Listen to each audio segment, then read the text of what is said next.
dag erum við á BMW 330e M-Tech Hybrid bíl frá árinu 2020. Ef maður hefur gaman að því að keyra bíla og gaman að því að bara vera til og vera á veginum, þá er þetta bíllinn fyrir þig. Hérna erum við að tala um the ultimate driving machine og þeir ljúga engu með það, vinir okkar í Bæjaralandi.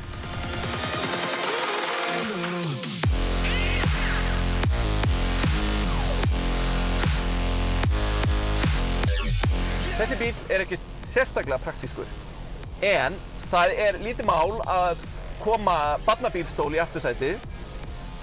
Maður kemur alveg 11 kg gúrkukassa í skottið og það er ágætis pláss fyrir mann á stærð við mig sem er cirka 1,90.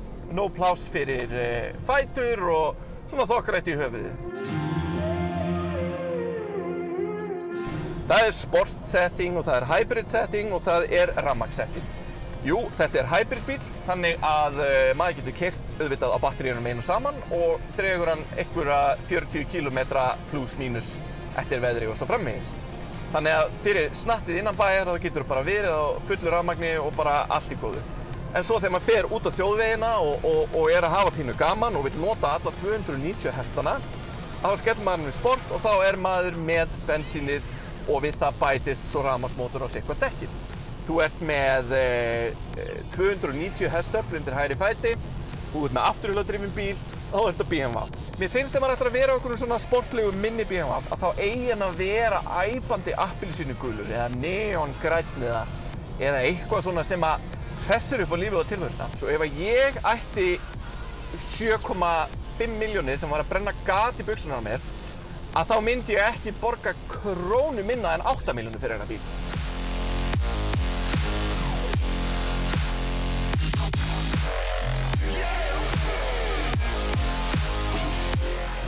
Það sem ég finnst skemmtilegast við innréttingunni í þessu bíl er það að það er einhvers konar bustað stál á innréttingunni. Það er ekki eitthvað svona píanó svart fingrafara segul sem er alveg óþolandi að eiga við. Það festast engin fingraför hérna neins staðar. Svo við snúum okkur aðeins aftur á litnum, þá er þetta allt alveg útpælt. Svo að bíllinn er svona appelsínugulur-ish og innan er svona interior lighting sem er appelsínugull líka. Svo eru bláir saumar hérna inni á sætum og mælaborðinu og svo fyrir utan eru bremsunar, þar eru bláar líka. Og svo er ekkert króma á honum, allt svart, þannig það er appelsínugull, svart og blátt. Og það gefur þetta svona, þetta er útpælt, maður kann að meta þetta.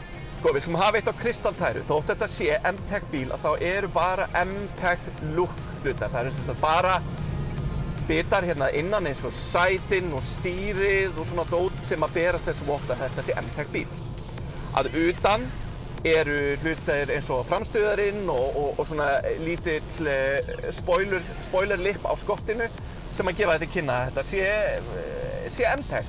Líka við bremsunar og eitthvað svona dót, en það er náttúrulega ekkert í vélinni sem að gerir þetta að einhverjum M-bíl.